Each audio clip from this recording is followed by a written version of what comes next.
Hello friends, welcome to SSC coaching centre. दोस्तों, आज के वीडियो में बहुत ही अच्छे सवाल लेकर के आ रहा हूं जो कि एग्जाम में बार बार आते हैं, तो पूरा वीडियो देखिएगा। चलिए स्टार्ट करते हैं। पहला सवाल, एक थैली में 1 रुपये 50 पैसे व 10 पैसे के सिक्के हैं।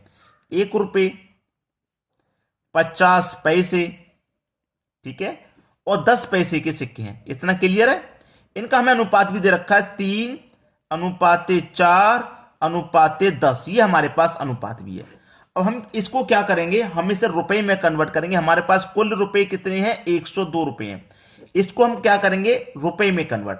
अब देखना, 1 रुपए के 3 सिक्के हो गए तो 3 रुपए, 50 पैसे के अगर 4 सिक्के हो गए तो 2 रुपए बन जाएंगे, और 10 पैसे के 10 सिक्के हो गए तो 1 रुपया बन जाएगा। इतना तो कंफर्म होता है ना आपको, ठीक है। अब 3, 2, 5 और 1 6 रुपए हो गया ना के, तो इस रुपए में इस रुपए के अनुपात से डिवाइड कर दो। 6 1 कम 6 जाएगा, 4 बचेगा, 4 में 2 लगा दो 42, 6 7 42, 17 बार में ये कट गया। पूछा क्या है, 10 पैसे के सिक्के कितने हैं। भाई 10 पैसे के सिक्के का अनुपात हमारे पास क्या था, 10 था ना, तो 17 का मल्टीप्लाई 10 से कर दो, 170 हो जाएगा। 170 डी ऑप्शन सही जवाब। जरूरी नहीं है कि 10 पैसे का ही पूछे, वो ये भी पूछ सकता है कि 50 पैसे के सिक्के कितने हैं। तो 50 पैसे के सिक्के का अनुपात 4 था, तो 17 चौके 68, यानी कि 17 का मल्टीप्लाई 4 से कर दो।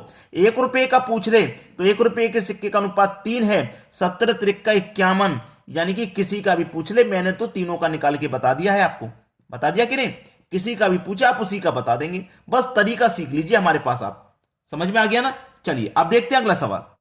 अगला सवाल है, दो संख्याएं 7:11 के अनुपात में हैं। इनमें से प्रत्येक में 7 जोड़ने पर इनका अनुपात 2:3 हो जाता है। इनमें से छोटी संख्या कौन सी है? बेहतरीन सवाल, अच्छा सवाल है। देखिएगा इस सवाल में क्या हो रहा है। हमसे बोला है 7:11 है। अनुपात का मतलब बटा भी होता है, याद रखना। यानी कि 7:11 को मैं 7/11 भी लिख सकता हूं। और मैं कहूं कि इसको 7a मान लो, इसको 11a मान लो, तो इसके मान में कोई परिवर्तन नहीं होगा। a से a कट जाएगा तो कुछ परिवर्तन होगा? नहीं होगा। उसने बोला है कि प्रत्येक में 7 जोड़ देते हैं, इसमें भी 7 जोड़ दो और इसमें भी 7 जोड़ देते हैं, तो अनुपात हो जाता है 2:3। अनुपात का मतलब मैं बता रहा हूं बटा भी होता है, यानी कि अनुपात वाली संख्याओं को आप बटे में भी लिख सकते हैं। क्रॉस मल्टीप्लाई हो जाएगा। 3 7 21, यानी कि 21a प्लस 3 7 21 बराबर 11 दूनी का 22a प्लस 7 दूनी का 14। अब a वाली संख्याओं को एक तरफ कर लो, यानी कि ये 21a ये 22a, ये 21a इधर आएगा तो 22a में से माइनस हो जाएगा तो केवल एक a बचेगा, और ये 14 इधर आके 21 में से माइनस हो जाएगा तो 7 बचेगा, यानी कि a की वैल्यू कितनी हो गई? 7। a की वैल्यू 7 हो गई। अब आपसे जो पूछा उसे बता देंगे। आपसे पूछा इनमें से छोटी संख्या कौन सी है। छोटी संख्या पूछ रहा है ना, छोटी संख्या। आपके पास संख्याएं कौन कौन सी थी? 7 और 11 थी। छोटी संख्या अनुपात में कौन सी है? 7 है, तो यही छोटी होगी। तो 7 का मल्टीप्लाई 7 से कर दो, 49, यानी कि छोटी संख्या आपके पास 49 है। बी ऑप्शन आपके सवाल का सही जवाब है। आसानी से समझ में आ गया। चलिए अब देखेंगे हम अगला सवाल।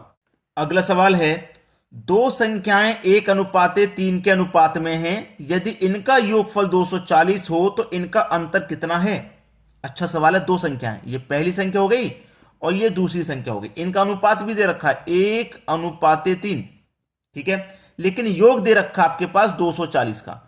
और मैंने आपको पहले बहुत बार बताया कि अगर आपके पास योग है तो आप अनुपातों का योग कर लें, तो 1 और 3 का योग 4 हो जाएगा। तो इस योग में अनुपात के योग से डिवाइड कर दो, 60 बार में ये डिवाइड हो जाएगा, ठीक है। अब से क्या पूछ रहा है? इनका अंतर, यानी कि दोनों संख्याओं का अंतर, ठीक है। तो 60 का मल्टीप्लाई 1 से करो, 60 हो जाएगा। 60 का मल्टीप्लाई 3 से करो, 180 हो जाएगा। दोनों का अंतर, यानी कि अंतर बड़ी संख्या में छोटी को घटा देते हैं, तो 180 में से मैं 60 को घटा दूंगा, अंतर आ जाएगा 120। बस यही सवाल का सही जवाब है, 120। पहला ही ऑप्शन आपका बिल्कुल सही है। समझ में आ गया। चलिए अब देखते हैं अगला सवाल। अगला प्रश्न है, किसी व्यक्ति की आय तथा व्यय 11:10 के अनुपात में है। यदि प्रति वर्ष वह 9,000 की बचत करता है तो उसकी मासिक आय कितनी है? देखिए उसके पास आय और व्यय इन दोनों का अनुपात है। किसका? आय और व्यय। आय का 11 है और व्यय का कितना भाई? 10 है। इतना है। वो प्रति वर्ष 9,000 रुपए की बचत कर रहा है। एक साल में 9,000 की वो बचत कर रहा है, एक साल में। यानी कि 12 महीने में। तो एक महीने में कितने की बचत करेगा, 12 से डिवाइड कर दो।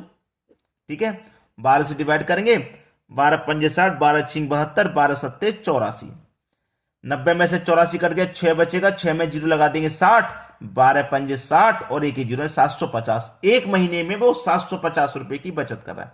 हम एक महीने का ही निकालेंगे। ठीक है, अब देखो क्योंकि उसकी मासिक आय पूछ रहा है ना, तो एक महीने का ही निकालेंगे। देखने का ना, एक महीने में वो कितने की बचत कर रहा है, 750 रुपए की बचत कर रहा है। अब इसी से निकाल लो, चाहे वो व्यय पूछे चाहे वो आय पूछे, कुछ भी पूछे।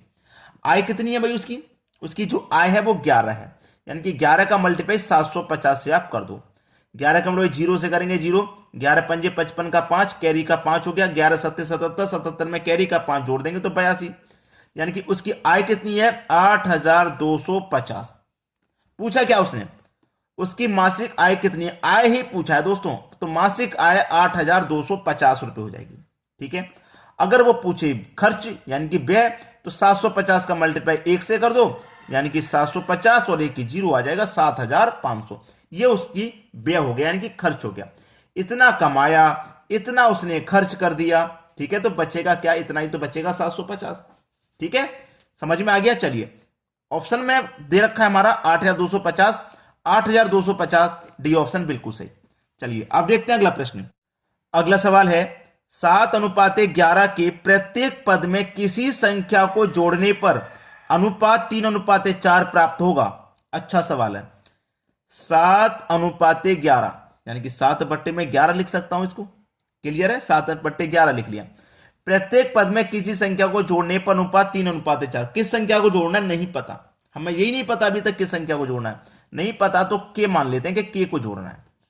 के को जोड़ने था तो अनुपात कितना हो जाता है, 3:4। अनुपात का मतलब बटा भी होता है, तो मैं 3/4 लिख सकता हूं। कर दो भैया क्रॉस मल्टीप्लाई, 4 सत्ते 28 प्लस 4 मल्टीप्लाई के से करेंगे 4 के, 11 त्रिका 33, 3 का मल्टीप्लाई के से करेंगे तो 3 के वाले टर्म एक तरफ करो, ये 3 के ये 4 के, ये 3 के इधर आएगा तो 4 के में से माइनस हो जाएगा, केवल के बचेगा। 28 इधर जाएगा, 33 में से 28 माइनस हो जाएगा 5, यानी कि के की वैल्यू आ गई कितनी, 5। ठीक है, के की वैल्यू कितनी आ गई, 5। तो हमसे क्या पूछा था कि किसी संख्या को जोड़ने पर अनुपात, तो किस संख्या को जोड़ना पड़ेगा, 5 को जोड़ना पड़ेगा। के की वैल्यू कितनी आ गई, 5। हम के को जोड़ रहे हैं, इसका मतलब 5 को जोड़ेंगे, यानी कि डी ऑप्शन प्रश्न का सही जवाब है। क्लियर हो गया ना सभी को। तो दोस्तों आपको वीडियो पसंद आया ही गया है तो शेयर तो करने जाना है भाई, और लाइक करके जाना है। शेयर और लाइक, बस इतना काम कर दीजिए, और आप हमें कमेंट में बता सकते हैं कि आपको हमारा वीडियोस कैसे लगे। ठीक है, और किस चैप्टर से आप वीडियो चाहते हैं वो आप कमेंट करके बता सकते हैं। ठीक है दोस्तों, वीडियो देखने के लिए आपका बहुत बहुत धन्यवाद।